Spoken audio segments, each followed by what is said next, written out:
9월 21일 오늘의 말씀은 출애굽기 18장 13절에서 27절입니다. 이튿날 모세가 백성을 재판하느라고 앉아있고 백성은 아침부터 저녁까지 모세 곁에 서 있는지라. 모세의 장인이 모세가 백성에게 행하는 모든 일을 보고 이르되 네가 이 백성에게 행하는 이 일이 어찌 됨이냐? 어찌하여 네가 홀로 앉아있고 백성은 아침부터 저녁까지 내 곁에 서 있느냐? 모세가 그의 장인에게 대답하되 백성이 하나님께 물으려고 내게로 옴이라.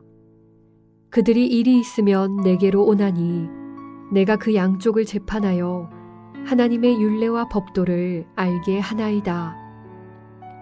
모세의 장인이 그에게 이르되 내가 하는 것이 옳지 못하도다. 너와 또 너와 함께한 이 백성이 필경 기력이 쇠하리니 이 일이 내게 너무 중함이라. 내가 혼자 할 수 없으리라. 이제 내 말을 들으라. 내가 네게 방침을 가르치리니 하나님이 너와 함께 계실지로다.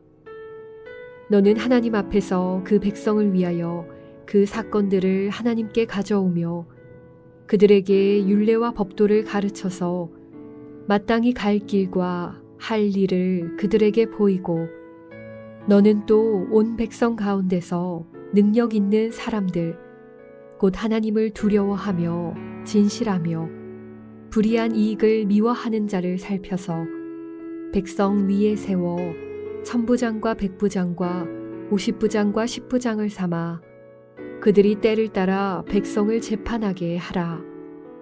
큰 일은 모두 내게 가져갈 것이요 작은 일은 모두 그들이 스스로 재판할 것이니 그리하면 그들이 너와 함께 담당할 것인즉 일이 네게 쉬우리라.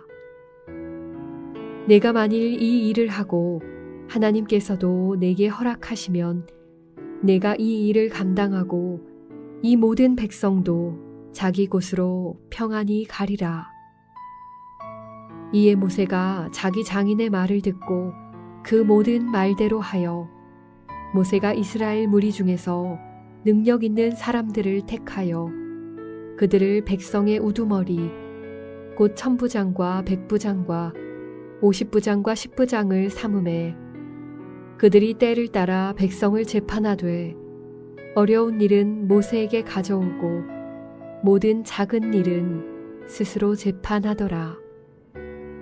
모세가 그의 장인을 보내니 그가 자기 땅으로 가니라. 샬롬, 반갑습니다. 오늘은 율례와 법도를 가르치라 라는 제목으로 함께 하나님의 말씀 나누겠습니다. 모세의 장인 이드로가 모세의 아내 십보라와 두 아들을 같이 데려왔습니다. 참으로 오랜만에 만났을 것 같은데 함께 있을 시간도 부족합니다. 모세는 백성을 재판하느라고 하루 종일 재판 자리에 앉아 있고 백성들은 순서를 기다리며 아침부터 저녁까지 서 있는 것입니다. 인도네시아 은행에 가면 긴 줄에 사람들이 서 있는 모습들을 보게 됩니다. 이거는 아니다 싶을 때가 있죠.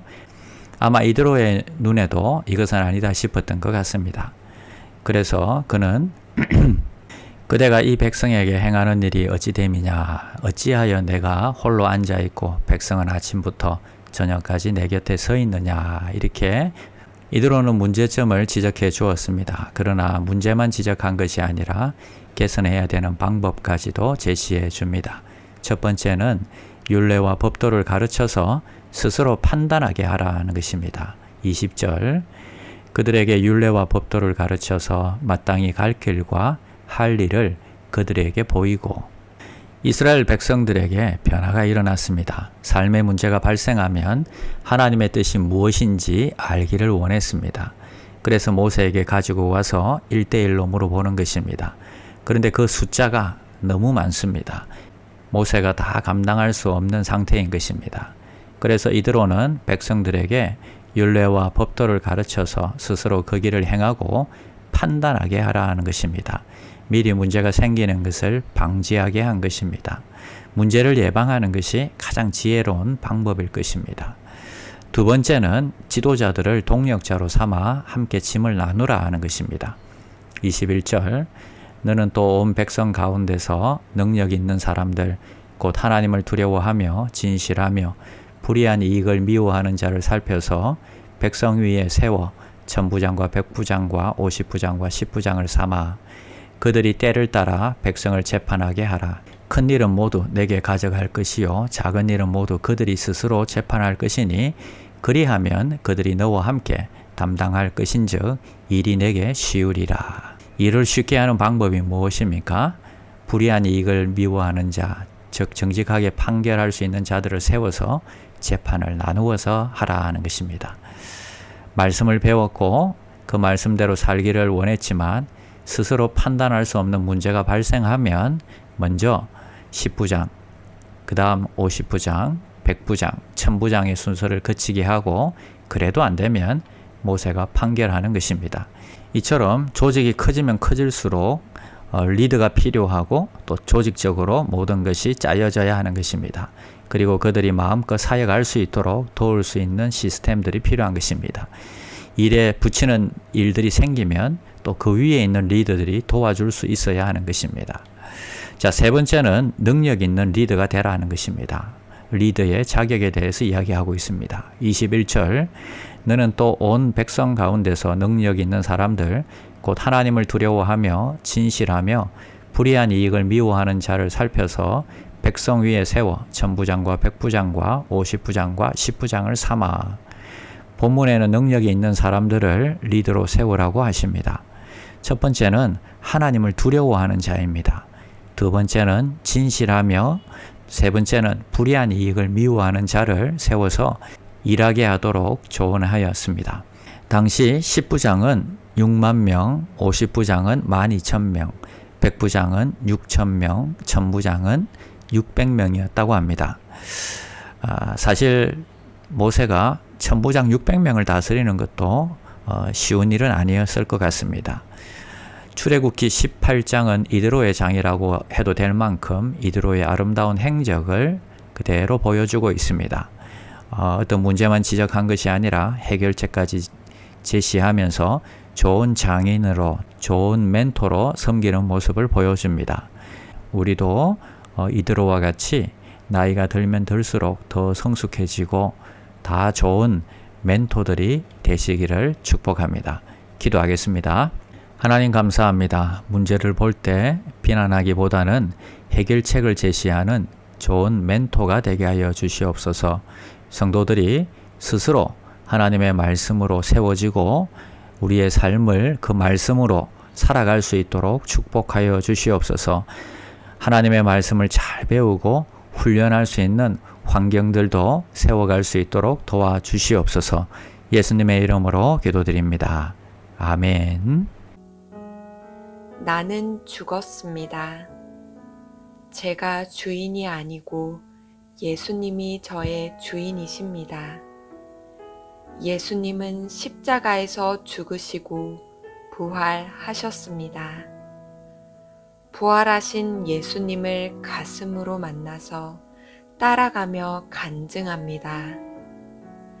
사랑하는 가족과 함께 영광스러운 승리를 노래합니다.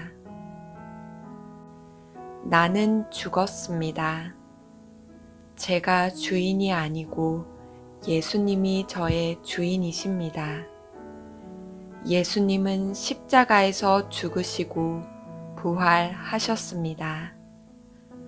부활하신 예수님을 가슴으로 만나서 따라가며 간증합니다.